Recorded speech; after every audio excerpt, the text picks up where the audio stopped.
Khadijah adalah wanita yang sangat cerdas yang dipilih oleh Allah Subhanahu wa taala pertama kali untuk mendampingi Nabi sallallahu alaihi wasallam. Dan Nabi sallallahu alaihi wasallam tahu cara memilih pasangan hidup, Ustaz ya. Biasa hari ini kan kita ini yang penting dia muda, cantik dan seterusnya tanpa mempertimbangkan maslahat setelahnya ya. Oleh Rasulullah Sallallahu Alaihi Wasallam dia tahu bahwasanya Khadijah suatu saat akan menjadi penopang dakwah yang luar biasa. Makanya Rasulullah Sallallahu Alaihi Wasallam menikahi Khadijah, dan ternyata benar ketika Rasulullah Sallallahu Alaihi Wasallam mengalami masa-masa berat, Khadijah senantiasa membersamai Rasulullah Sallallahu Alaihi Wasallam dan berjasa besar terhadap perjuangan Nabi Sallallahu Alaihi Wasallam. Dan inilah tadi sebagaimana yang Ustaz sampaikan yang menjadi sebab kenapa bahkan Aisyah sendiri wanita yang kata Rasulullah Sallallahu Alaihi Wasallam ketika ditanya oleh seorang sahabat siapa yang paling dia cintai, maka Rasulullah Sallallahu Alaihi Wasallam mengatakan Aisyah. Tapi para sahabat itu waktu itu mengatakan dari kalangan laki-laki wahai Rasulullah. Maka Rasulullah Sallallahu Alaihi Wasallam mengatakan Abu Bakar.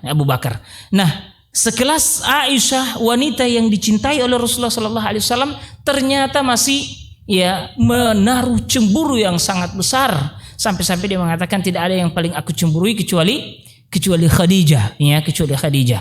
Nah, ini menjadi pelajaran bagi kita, terkhusus bagi para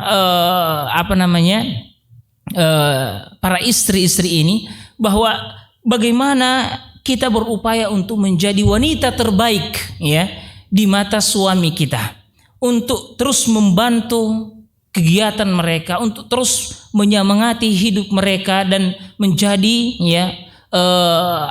partner dalam dakwah, dalam kerja-kerja dakwah suami kita.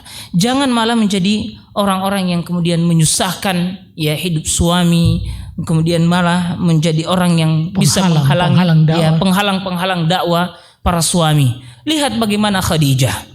Khadijah tahu bahwasanya suaminya bukan orang sembarangan. Dia adalah Nabi Allah Subhanahu wa taala. Sehingga apapun yang dia miliki, baik waktu, tenaga, bahkan harta, bahkan jiwanya sekalipun, itu dia persembahkan untuk bisa membantu Nabi sallallahu alaihi wasallam. Dan Nabi sallallahu alaihi wasallam sebagaimana yang Ustaz katakan tadi, tidak pernah lupa terhadap jasa-jasa istrinya. Bagaimana Ustaz ayatnya? Wala tansawul fadla bainakum. Jangan pernah kalian saling melupakan kebaikan sesama kalian. Kebaikan suami kepada istri, kebaikan istri kepada suami. Jangan sampai begitu sudah tidak lagi bersama dengan istrinya, maka seluruh keburukan istri disebutkan oleh suami, seakan-akan istri tidak punya kebaikan sedikit pun. Padahal mungkin saja kalau mau jujur selama hidupnya, istri itu begitu banyak memberikan kebaikan kepadanya. Dan begitu juga sebaliknya. Jangan sampai istri ketika sudah berpisah dengan suami, seakan-akan suaminya tidak pernah punya kebaikan.